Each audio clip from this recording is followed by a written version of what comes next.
रंजीत भाई ने, स्वप्निल भाई ने, इन तमाम सारे लोगों ने जो आज मुझे एक विषय दिया है, वर्तमान भारत में जो राष्ट्र के सामने चुनौतियां हैं उसमें युवाओं का क्या दायित्व होना चाहिए, क्या जिम्मेदारी होनी चाहिए, क्या उनकी ड्यूटी होनी चाहिए। मुझे लगता है कि ये विषय शायद इसलिए भी महत्वपूर्ण है कि हमने 70 सालों में चुनाव जीतने का, चुनाव हारने का, सत्ता प्राप्त करने का, सत्ता पे बने रहने का, ये तमाम सारे खेल देखे। और ये देश जब आजाद हुआ तो जो शुरू के 10 साल होते हैं, 5 साल होते हैं, अगर हम देशों की तारीख को पढ़ें, इतिहास को जानें, तो जब भी कोई देश किसी उपनिवेशवाद से अपने आप को स्वतंत्र कराता है तो शुरू में का जो 8-10 साल का कार्यकाल होता है उसमें राष्ट्र निर्माण के लिए काम किए जाते हैं और राज्य जो है वो पूरी तरीके से राष्ट्र को केंद्रित करके काम करता है। हम शायद उन अभागे लोगों में से हैं कि एक लंबी लड़ाई के बाद आजादी मिली, लेकिन आजादी के बाद जो राष्ट्र निर्माण का काम होना चाहिए था, जिसमें किसी पार्टी, किसी दल, किसी विचारधारा, ये सब पीछे रहनी चाहिए थी, वो नहीं हुआ। और ये देश पहले दिन से, और आजादी के 1 साल पहले भी ले लें, सन 1946 को भी ले लें,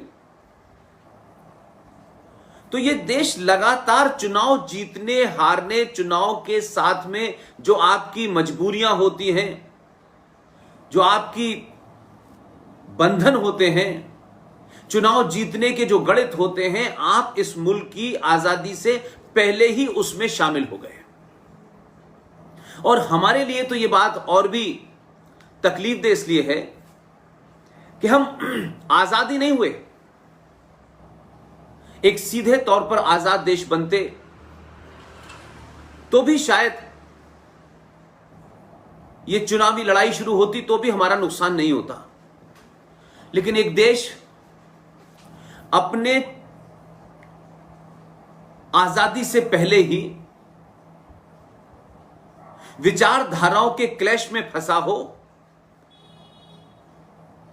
पार्टियों के मैनिफेस्टो में फंस गया हो, और आजादी मिली जिस वक्त आजादी की जश्न मनाया जा रहा था,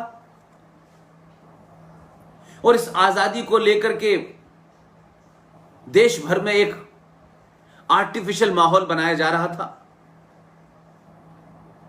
उस वक्त हिंदुस्तान में, खासतौर से बंगाल में और पंजाब में, लाशों के ढेर लगे हुए थे। यह देश आजाद तो हुआ, लेकिन 2 भागों में खंडित हो गया। यह लड़ाई, यह आजादी की जितनी भी गाथाएं हैं, उन गाथाओं को जब तक भारतीय जीने की कोशिश करते, इस आजादी का जश्न मनाते, घर घर में दिए जलते, घर घर में 1000 साल की पराधीनता से आजाद होने की खुशी मनती, लेकिन स्वार्थी और लालची नेताओं ने इस आजादी को, इस स्वतंत्रता को अपनी अना का मसला बनाया और 15 अगस्त 1947 से एक दिन पहले ही यह देश बंट गया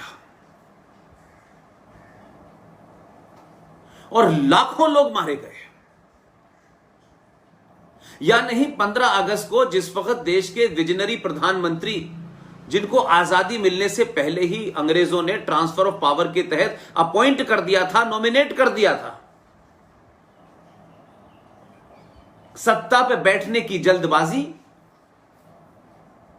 और फिर सत्ता में बने रहने की चाहने, जब लोगों के घर में आग लगी हुई थी, लाशें बिछी हुई थी, तब दिल्ली के अंदर सत्ता प्राप्त करने की चाह में जिन लोगों ने ट्रांसफर ऑफ पावर को मान लिया था, वो लोग यहां एक बड़ा विजनरी भाषण दे रहे थे और उस भाषण के तहत देश को बताया जा रहा था कि देश में बड़ा उल्लास है। लाखों करोड़ों घरों के अंदर मातम छाया हुआ था। हमने सत्ता की इस लड़ाई में लाखों लोग, लाखों स्वतंत्रता सेनानी, आजाद हिंद फौज के 26,000 सैनिकों का बलिदान, करोड़ों अनगिनत बेनामी लोग जिनके नाम नहीं पता हैं, उन सब के बलिदानों पर पानी फेर दिया। इसलिए राष्ट्र निर्माण का काम इस देश में राज्य ने तय करा और शायद यही वजह है कि 70 सालों में हमारा संविधान, हमारी संसद, हमारी चुनाव प्रणाली, हमारी व्यवस्था, ये तमाम संगठन, ये तमाम संस्थान सब धीरे धीरे एक एक करके अपनी जमीन खोने लगे। आज भारत आजाद तो है, लेकिन इस आजादी के अंदर भी जो असली आजादी के दीवाने थे, जिन्होंने अपना घर परिवार, पूरे पूरे खानदान की आहुति दी, आजादी के बाद जो अंग्रेजों के चाटुकार थे, जिन्हें उस वक्त की सत्ता से टकराना चाहिए था, वो टकराए नहीं, उन्होंने तलवे चाटे। इसलिए जो हमारे आइडियल बनने चाहिए थे, जिनसे हमें प्रेरणा मिलनी चाहिए थी, जो हमारे आदर्श बनने चाहिए थे, उन सब की तस्वीर, उन सब का इतिहास दबाने की कोशिश में ये आजाद भारत के सत्ता पे बैठने वाले लोगों ने काम शुरू कर दिया।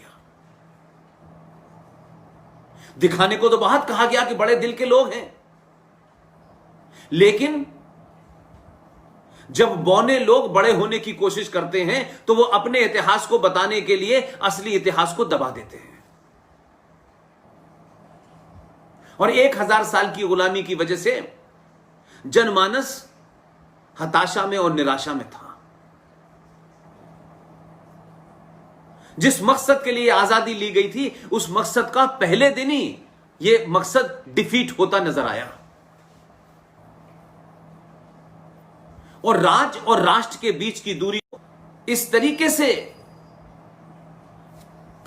आपस में मिला दिया कि लोगों को यह बोध ही समाप्त हो गया, राष्ट्र क्या है और राज्य क्या है।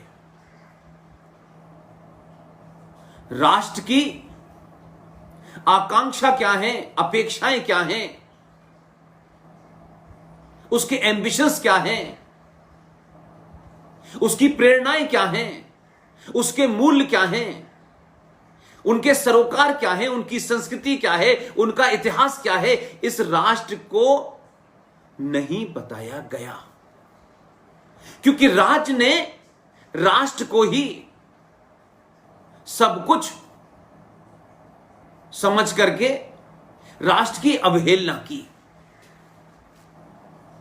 इसलिए आज भी इस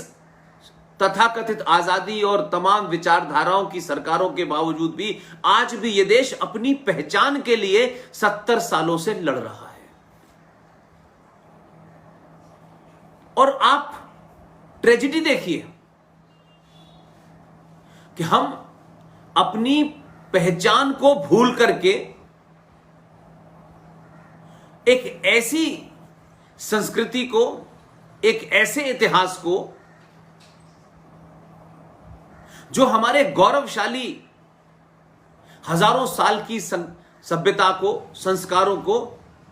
कुंठित करता हो, उनको हमें महान बता करके जगह जगह उनकी मूर्तियां, जगह जगह उनकी तस्वीरें, जगह जगह उनके गुणगान, जो नहीं थे उसका भी गुणगान किया गया। और इतने बड़े बड़े झूठ बोले, क्योंकि राज सत्ता राष्ट्र के ऊपर इतनी हावी हो गई पहले दिन से,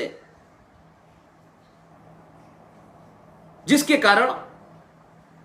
हमें कई झूठ बोले और राष्ट्र के पुरुषार्थ को कैसे समाप्त किया जाए, क्योंकि हमने आजादी के बाद या ट्रांसफर ऑफ पावर के बाद राज करने का तरीका वही रखा जो अंग्रेजों का था। और तो और जो पार्टी ये क्लेम करती है कि इस आजादी दिलाने में सबसे ज्यादा उन्हीं का कंट्रीब्यूशन है, जबकि मैं ये मानता हूं आज वो पार्टी अपने असली रूप में 70 सालों के बाद देखने को मिलती है कि ये पार्टी नहीं थी, इस पे पहले दिन से किसी परिवार का कब्जा था। और परिवार की चाह और परिवार की सोच और परिवार की चाहत ही राष्ट्र की चाहत बना दी गई।